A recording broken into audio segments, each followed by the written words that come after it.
Et si Napoléon avait gagné toutes les guerres? Imagine un monde où il n'y a pas eu d'exil à Sainte-Hélène, où les armées françaises ont conquis l'Europe entière. À cette époque, une France impériale domine le continent, avec des frontières qui vont bien au-delà des limites historiques. Le système des consulats se transforme alors en un empire unifié.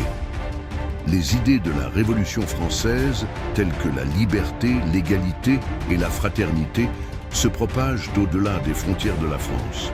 Les nations se plient à la centralisation du pouvoir et à l'administration napoléonienne.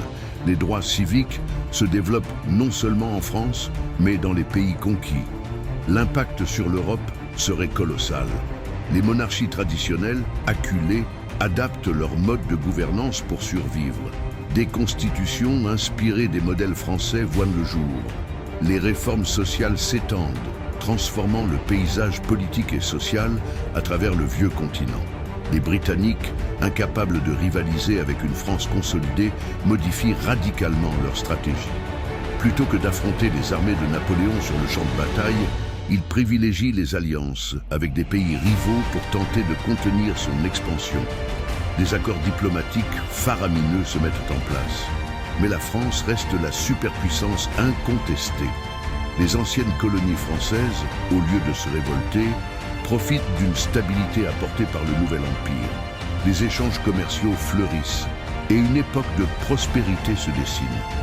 Mais cela ne vient pas sans conflits internes, car la centralisation du pouvoir ne plaît pas à tout le monde. Des mouvements de résistance émergent, mais recuperés dans une répression ferme. La culture française devient inexorablement dominante dans les arts, la science et la philosophie. Des hommes de lettres et des penseurs révolutionnaires continuent d'inspirer des générations entières. Paris s'affirme comme le point de ralliement intellectuel et artistique du monde. Alors que le XXIe siècle s'approche, la silhouette de Napoléon hante encore les esprits. La carte de l'Europe moderne serait-elle la même? Quel impact aurait eu cette France tout-puissante sur l'histoire mondiale? Quelle tension nouvelle serait née des luttes d'influence entre les grandes puissances?